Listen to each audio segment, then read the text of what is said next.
everybody, this is Bud Brown. Thanks for coming to my channel. If this is your first time here, thank you very much. This vlog is basically my life here in the Philippines, but periodically I kind of get onto stories of other chapters in my life. So anyway, that's what I wanted to do today. People that know me and know my videos know that there's been several chapters in my life. I was in construction for 20 years, and then I was into teaching. I taught 6th grade in California public schools for 20 years, and then retired. And this is kind of the part that I wanted to tell you about. We were doing the RV living, which is recreational vehicles. For those that are not familiar with that RV, I think the British maybe call it caravan. But anyway,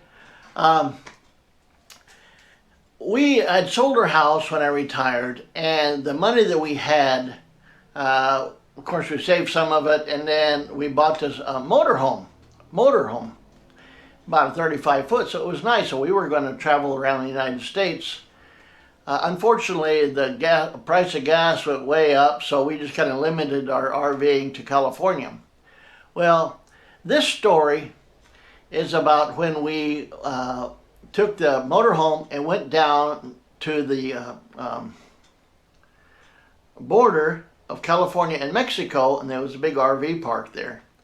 And there are several interesting things about this place. One, the fellow was from a country I had never heard of before, and maybe you haven't either, called Djibouti. Djibouti. I'm not sure exact pronunciation, but it's D-J-B-O-U-T-I, I believe. I'll have to look that up.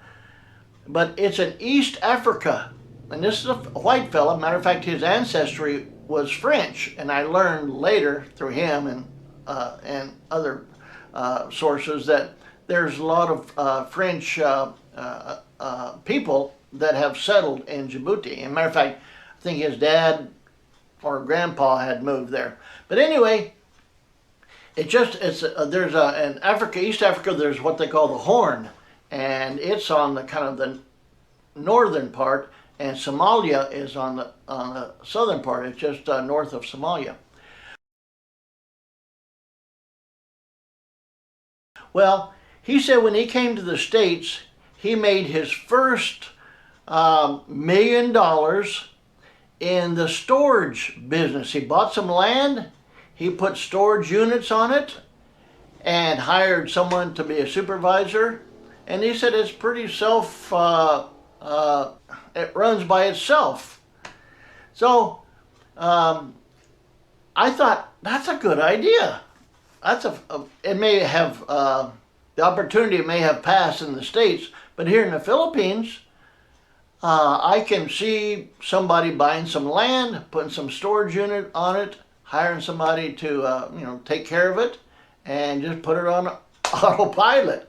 Now I realize that the Filipinos in general don't have more stuff than they can put in their own property and in their house, but Americans, and I believe maybe other countries, may have this idea of paying someone to store your stuff. So it may be a possible opportunity, not for me, because I don't want it, I'm not a business person, but anyway, I'd throw that out. Then he said he did the same thing with his RV business. Bought some land, put in electrical and plumbing units in each space, and then when people come in, they pay by the day or by the week or by the month, and then hire somebody to supervise. Also, I learned that it's not uncommon for people that are RVing like myself to go to an RV park and work there for their space rent. There were people in the store. They have a little, store to buy, milk and bread and stuff. And other people are working on the grounds to clean the place up. And they are working for their space that they're staying in. So I thought that was pretty good. And he had a stage there that he had people doing karaoke and stuff. And so with that in mind of working for my space, I told him, and ones that know me know this, but if you don't know me that well, there was one chapter in my life I was doing magic. A couple of years I was full-time doing magic shows for businesses and schools and birthday parties and all kinds of stuff. So I told him, I see you got a stage there. I can do a magic show for you. And I brought a lot of my magic goodies wherever I go. I bring, some magic props and things. He said, oh, that'd be great. He said, I'll tell you what, he said, if you do a magic show just once a week, then that'll pay for your space for the week. I said, oh, fantastic. So we stayed 3 weeks and did the magic show for, once a week. And it was a win-win situation. It was fantastic. But I'm kind of laying the groundwork here for the main story, which is when we were getting ready to leave, he said, you may want to go to this place. It's a nudist colony, and they hire people for entertainment. And of course, inside I'm thinking, oh my gosh, really? And don't tell my wife. So he says, yeah, he says, why don't you go on up there and tell them that I recommended you. So I said, oh, great. So I told Gloria, I said, hey, we're going to go someplace, see if we can get another gig. And I didn't tell her it was that nudist colony. So as we approach, there's a big sign, and then naturally it's located in a place that's way off of civilization, off the main highway. It's just because the people that are members, their whole life outlook is to be not secluded, but on their own, where they won't be bothered and they can just be free in nature to run around naked and have fun and be with people that are like-minded. So it was kind of out in the boondocks. So when we pulled up, I said to myself, oh man, Lord, please control Gloria's mouth. Because this lady, what goes in her, or what develops in her brain comes straight out of her mouth, no filter. So I knew I was taking a big chance with this. Matter of fact, I'll just give you 2 quick examples. Where we lived, there was a casino. And a lot of the casinos, I don't know if all of them, but a lot of them, most of them, are run by Native Americans. And they're kind of up in the hills on the reservation. And so Gloria liked to go there and spend a little bit of money, not too much. But one day, we were there, and the machine, she likes the one-armed bandit, it stopped. It said that she won something, but it didn't pay out. So we pushed the help button, and the employees, I believe, if not 100%, maybe 99%, are Native Americans, the employees there. So this lady comes down, very nice. She said, what's the problem? Gloria says, this machine's an Indian giver. I go, oh, honey, don't say that. And the lady said, oh, what happened? Well, it won't give me my money, blah, blah, blah. Later I told her, honey, that's a derogatory statement. Don't be saying that. She said, what, really? So I think because of her innocence, she gets away with a lot of stuff that most people wouldn't get away with. Another instance, we were in the craft fair route circuit. And she made, if you know her, she's a seamstress, so she's made hundreds of these little girl dresses, fancy. And we would go, and a lot of these circuits, festivals and things, you have to have, you can't sell commercial stuff. You have to be, it has to be homemade. So we had our little 10 by 10 tent set up, and we were at the bottom of a hill, and it was fairly warm that day. So there was this lady that come down the hill. You could see her walking. Oh, she was having trouble like breathing, and she was just sweating.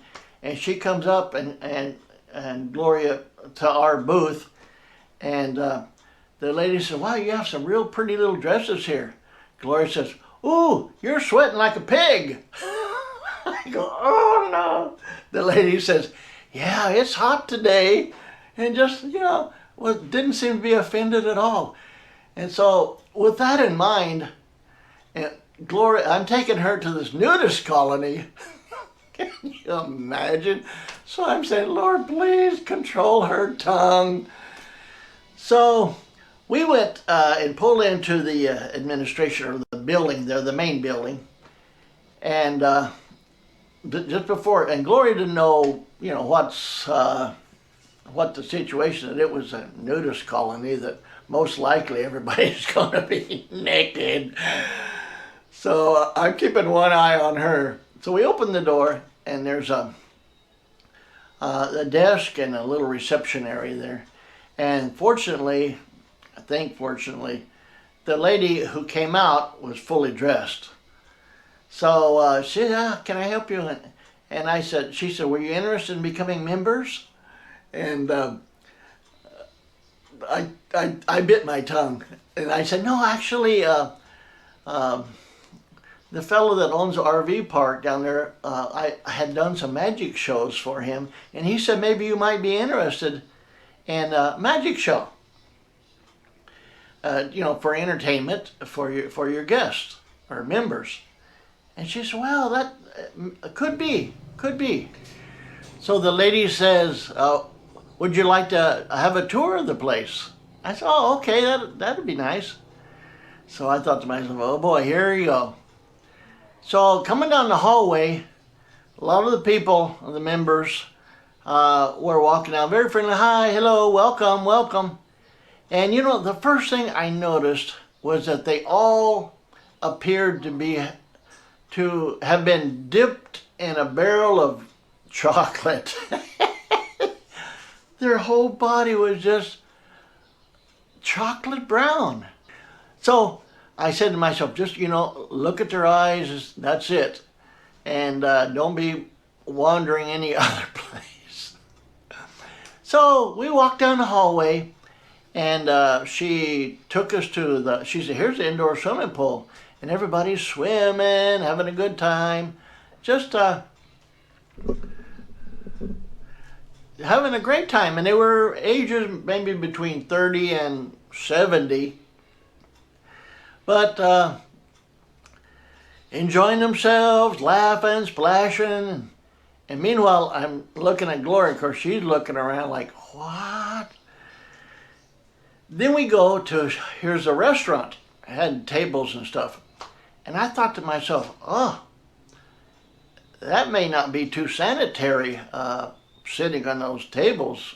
But I noticed, sitting on the chairs by the tables, but I noticed that everyone was carrying a towel, and before they sat down, they put the towel on the chair, and then they sat on the towel.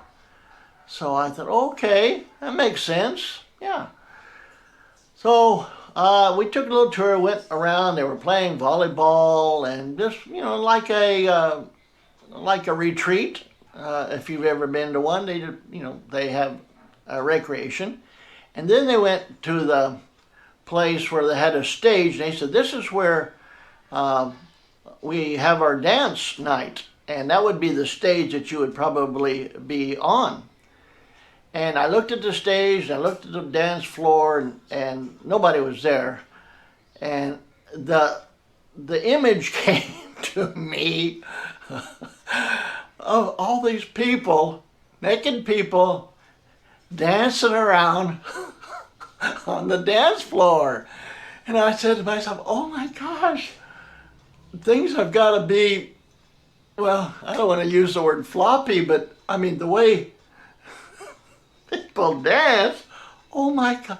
And I'm saying to myself, can I really do a magic show when I'm supposed to give the misdirection for the magic, but I'm the one being misdirected? How can I not be distracted, for crying out loud? I don't know about this. So I'm trying to keep my thoughts to myself and just kind of, oh yeah, that's a nice stage. So we finish up the little tour, and I'm thinking, thank you, Lord, that Gloria has not said a word. But when we came to the door, and she said, well, thank you for coming by, and then if you're interested, maybe we can work out something. And I said, oh, that would be great. And I'm saying, just make it out the door, and I'll be home free. Right at that time, Gloria, of course, she's short, this lady is tall. She tells the lady to come down, and she talks in a not so quiet tone. She says, that man is not circumcised. The lady says, yeah, you're right. Oh my gosh. So we, thank you very much. And we walked out, went to the RV, and I went back, and I said, honey. So, I can't blame her for being herself. She is who she is. And I just said, oh, just chalk this up to a good experience. I never did go back there and do a show because I just felt that I would just be too distracted. But it would have been a fun gig, that's for sure. So anyway, thanks for coming by. This was just a little story I don't think I've ever told anybody before. But since we're friends, we can share our stories. Alrighty, till next time, bye-bye.